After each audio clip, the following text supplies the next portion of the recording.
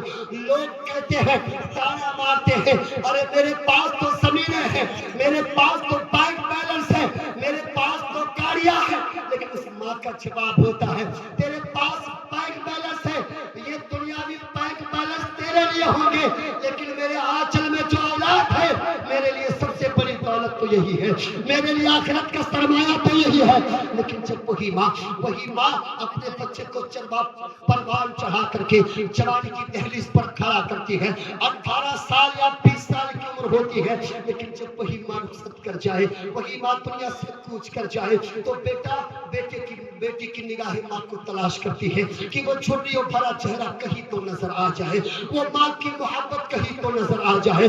کون سی ماں؟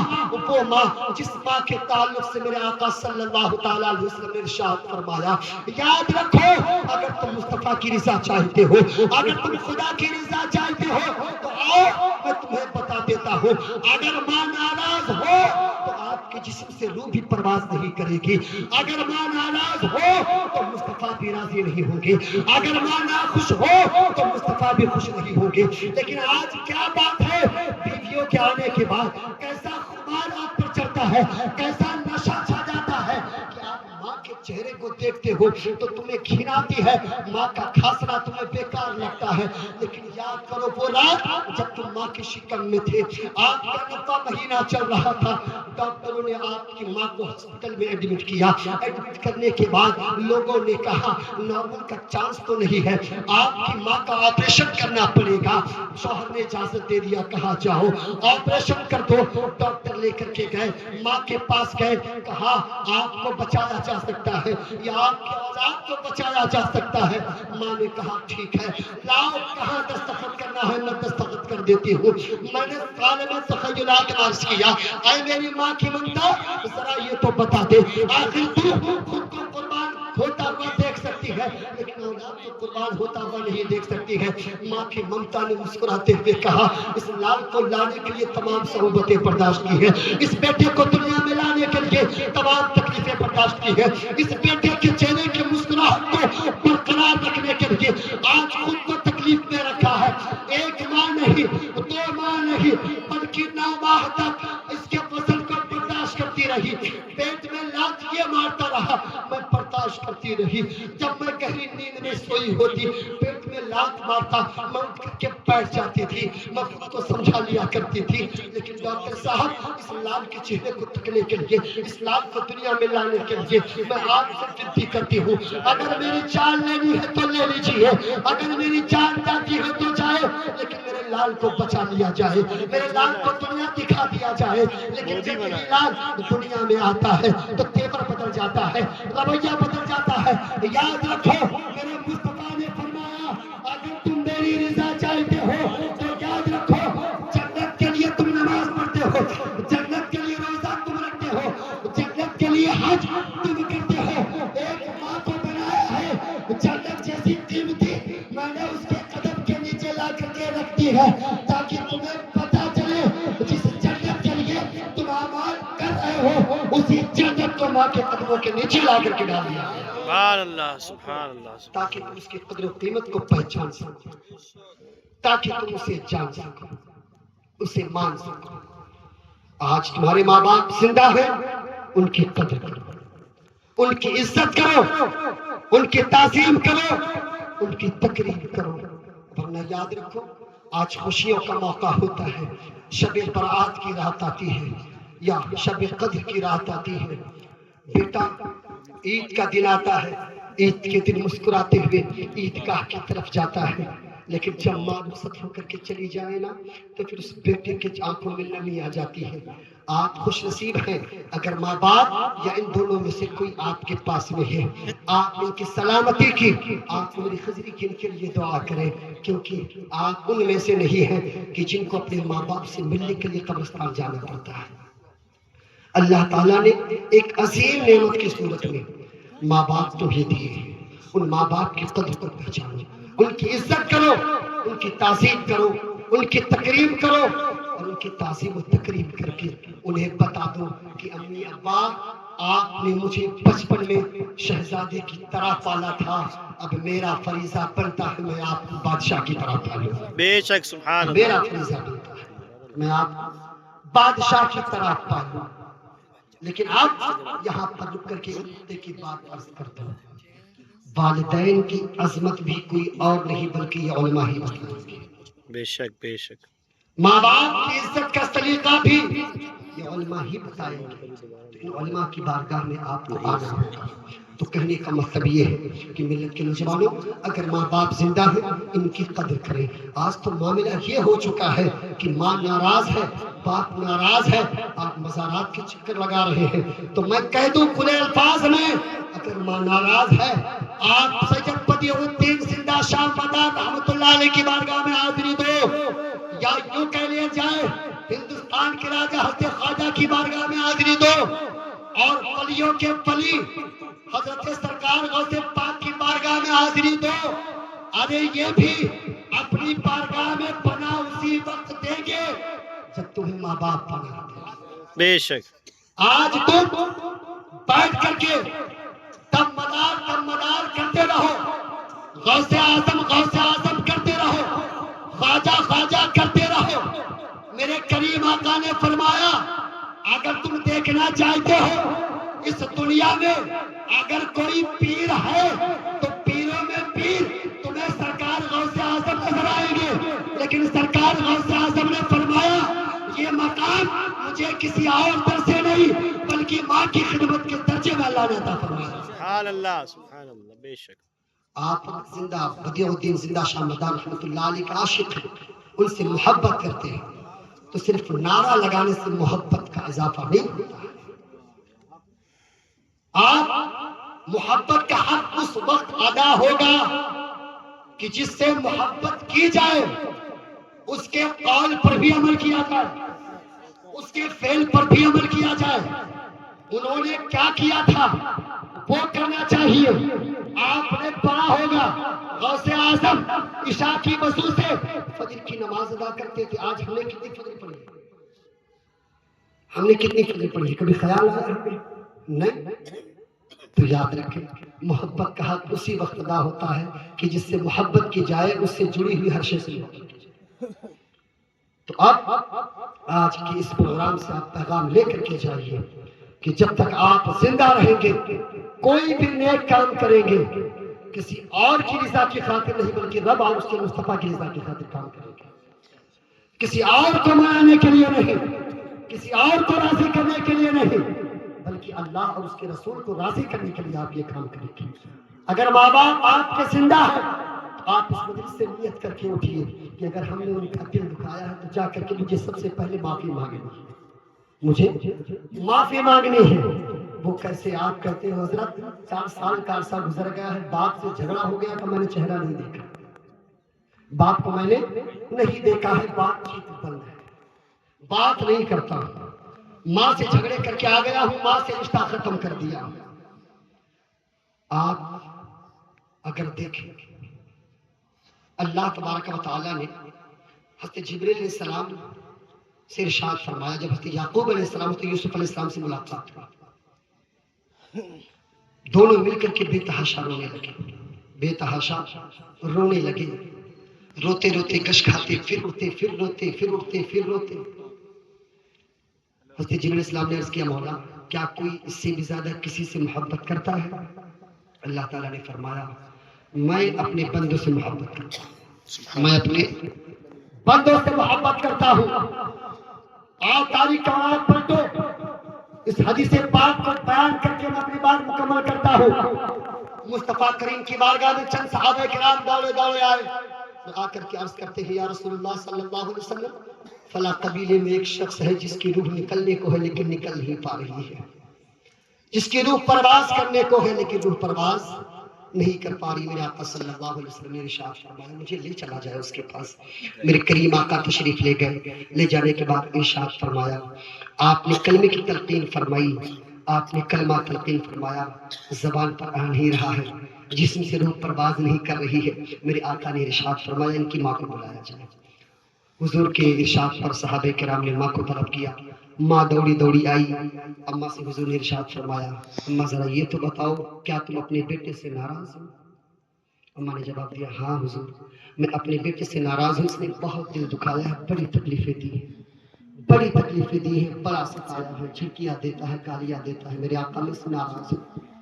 میرے آقا صلی اللہ علیہ وسلم نے ارشاد فرمایا، آپ اسے معاف فرما دیجیے، آپ اسے معاف فرما دیجیے۔ میرے آقا صلی اللہ علیہ وسلم کی ارشاد پر اس نے کہا، حضور بڑی تکلیفیں دی ہیں، بڑی اذیتیں دی ہیں، میں اسے معاف نہیں کر سکتی۔ میرے آقا نے ارشاد فرمایا، ٹھیک ہے اگر آپ اسے معاف نہیں کریں گی تو صحابہ جاؤ جنگل سے لکڑیاں لے کر کے آؤ، جلا کر کے اس کو اس دیکھتے ہوئے آگ میں ڈال دو۔ صحابہ کرام سے جیسے میرے آقا نے ارشاد فرمایا کہ جاؤ جنگل سے لکڑیاں لاؤ، لانے کے بعد جلاؤ، اور جلانے کے بعد اس کے بیٹے کو دیکھتے ہوئے آگ میں ڈال دو، کیونکہ جب اس کی ماں سے معاف نہیں کر رہی ہے تو پھر مولا بھی معاف نہیں فرمائے گا۔ اتنا جیسے ماں نے سنا کلیجہ پھٹ گیا۔ ماں نے کہا، حضور یا رسول اللہ، دامن پھیلا دیا، کہا یا رسول اللہ میں اپنے بیٹے کو معاف کرتی ہوں، بیٹے نے ستایا میں بھلا دیتی ہوں، بیٹے نے رلایا میں معاف کر دیتی ہوں، بیٹے نے اذیتیں دی یا رسول اللہ میں نے سب کچھ درگزر کر دیا۔ ماں کے جملے سے اتنا نکلنا تھا، بیٹے کی جسم سے روح پرواز کر کے میرے آقا صلی اللہ علیہ وسلم سے اس خاتون نے عرض کیا کہ یا رسول اللہ میں اپنے بیٹے کو معاف کرنا تو پسند کرتی ہوں، لیکن میں دیکھتے ہوئے آج میں اپنے بیٹے کو جلتا ہوا پسند نہیں کروں گی۔ یہ ماں کی ممتا ہے، یہ ماں کی محبت ہے، یہ ماں کا پیار ہے۔ یاد رکھیں کہ یہ ماں کا پیار نصیبوں والوں کو ملا کرتا ہے۔ آج اگر آپ کی زندگی میں بہت زیادہ ٹینشن ہو یا ڈپریشن ہو، بہت پریشان حال ہوا، لیکن اگر ماں سلامت ہے نا، آ کر کے آپ ماں کے آگوش میں اپنے سر کو رکھ دیں، کتنے بھی بڑے بن جائیں، بچے والے بن جائیں، لیکن ماں ماں ہوتی ہے۔ کتنے بڑی بے سکون ہوا جب ماں کی بارگاہ میں آتے ہیں، نہ ماں اپنا ہاتھ آپ کے چہرے پر پھیرتی، سکون سا محسوس ہوتا ہے۔ ماں سر پر ہاتھ پھیرتی ہے تو ایسا لگتا ہے بلائیں مجھ سے دور ہو رہی ہیں۔ ماں جب ہاتھ اٹھا کر کے دعا کرتی ہے تو موسیٰ علیہ السلام کی والدہ کی یاد آتی ہے۔ ماں جب ہاتھ اٹھا کر کے دعا کرتی ہے نا تو آنے والی بلائیں اپنا راستہ بدل لیا کرتی ہے۔ تو ماں سلامت ہے تو ان کی سلامتی کی دعا کریں، ماں زندہ ہے ان کی قدر کرے، ورنہ جس دن یہ قبر کو چلے جائیں گے نا آپ ان کی آواز کو ترس جاؤ گے، ان کی دعاؤں کو ترس جاؤ گے، ان کے چہرے بھرے چہرے پر جو جھریاں ہوتی ہیں ان جھریوں کو دیکھنے کے لیے ترس جاؤ گے۔ ماں ساری زندگی کچھ نہیں مانگتی ہے، جب بھی ہاتھ اٹھاتی ہے تو کہتی ہے میرے مولا میرے بیٹے کو سلامت رکھنا، میرے لال کو سلامت رکھنا، میرے لخت جگر کو سلامت رکھنا، میرے نور نظر کو سلامت رکھنا۔ یہ ماں ہوتی ہے۔ آپ یاد رکھیں کہ اگر آپ کہیں کسی دکان سے جاتے ہیں، دودھ لے کر کے آتے ہیں یا کوئی سامان لے کر کے آتے ہیں تو آپ کو اس کا معاوضہ دینا پڑتا ہے، لیکن آپ کی ماں آپ کو دودھ کی شکل میں اپنا خون پلاتی ہے۔ کبھی کچھ مانگا آپ سے؟ نہیں مانگا۔ آپ پردیس سے جب لوٹ کر کے آتے ہیں نا، بیوی دیکھتی ہے تو کہتی ہے کتنا کمایا کتنا بچایا۔ ماں جب چہرے کو دیکھتی ہے نا آپ کا سوکھا ہوا چہرہ تو ماں کہتی ہے بیٹا کیا وجہ تھی، کیا کھانا نہیں ملتا تھا تجھے، کھانے نہیں ملتے تھے تجھے؟ یہ ماں کے جواب ہوتے ہیں۔ ماں کی ممتا پر قربان جائے میرے آقا صلی اللہ علیہ وسلم کے پیارے دیوانوں، آج بات بات پر باپ سے جھڑکیاں کرنا بند کرو، ماں کو ستانا بند کرو۔ قرآن نے فرمایا اف ولا تنہرہما، ماں باپ کو اف تک بھی نہ کیا کرو، ماں باپ کو جھڑکیاں نہ دیا کرو۔ اگر والدین تم پر زیادتی ہی کر دیا کرے تو اس پر خاموشی اختیار کر لیا کرو، ماں باپ کو ستایا نہ کرو، ماں باپ کو رلایا نہ کرو، کیونکہ مولا کریم کے پیارے حبیب صلی اللہ علیہ وسلم ارشاد فرماتے ہیں کہ ایک ماں ہی ہوتی ہے کہ جس کی دعائیں مولا رد نہیں فرماتا ہے، مولا قبول فرما لیا کرتا ہے۔ غوث اعظم کو ولایت کا تاج ماں کی دعاؤں کی بدولت ملا۔ سرکار غوث اعظم کے بعد میرے سرکار غریب نواز کو کرامت کا تاج ماں کی دعاؤں کی برکت سے ملا۔ بایزید بستانی کو لطافت کا تاج ماں کی دعاؤں کی برکت سے ملا۔ اور ان بزرگان دین نے فرما دیا تقرب اللہ بالنوافل، نوافل کے ساتھ ساتھ ہم نے ماں کی خدمتیں بھی کی۔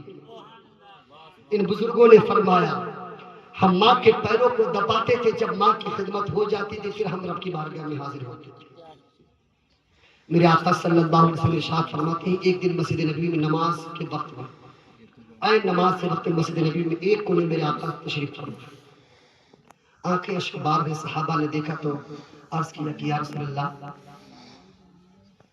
آپ تو روتے کو ہنسانے کے لیے آئے ہیں، غم زدہ اگر آپ کو دیکھیں کسی پریشانی دور ہو جائے، روتا ہوا دیکھے تو چہرے پر مسکان آ جائے۔ میرے یا رسول اللہ لیکن آج آپ کے آنکھیں اشک بار، آپ کے رونے کی وجہ کیا ہے؟ میرے آقا صلی اللہ علیہ وسلم ارشاد فرماتے ہیں کہ میری عمر 6 سال کی تھی، مقاب نینوا میں میری والدہ ماجدہ کے ساتھ میں آ رہا تھا، میری ماں کا انتقال ہو گیا۔ آج مجھے میری امی کی یاد آ رہی ہے۔ میرے آقا نے فرمایا اگر میری ماں زندہ ہوتی اور اگر میں حالت نماز میں ہوتا میری ماں کہتی محمد، تو میں نماز کو چھوڑ کر کے ماں کی خدمت میں حاضر ہو جاتا۔ وہ فضیلتیں، وہ برکتیں آپ سبھی جانتے ہیں۔ تو اللہ تعالیٰ سے دعا کریں کہ خلاق کائنات اس مجلس کو رچانے اور بسانے کے صدقے میں مولا کریم ذکر مصطفیٰ کی برکت سے اس شادی خانے آبادی میں آنے والی چھوٹی بڑی تمام مشکلات کو آسانی میں تبدیل فرمائے، اور جتنی باتیں میں نے آپ کے سامنے عرض کی ہیں مولا کریم اسے اپنی بارگاہ میں قبول فرمائے، اور جتنی باتیں میں نے عرض کی ہیں سب سے پہلے مجھے اس کے بعد میں آپ کو عمل کی توفیق بخشے۔ قاری خورشید صاحب قبلہ کی والدہ ماجدہ کی مولا کریم بے شمار مغفرت فرمائے، اور مولا کریم ان کے جوڑی کو تا ابد سلامت فرمائے۔ خوب کی سیر چمن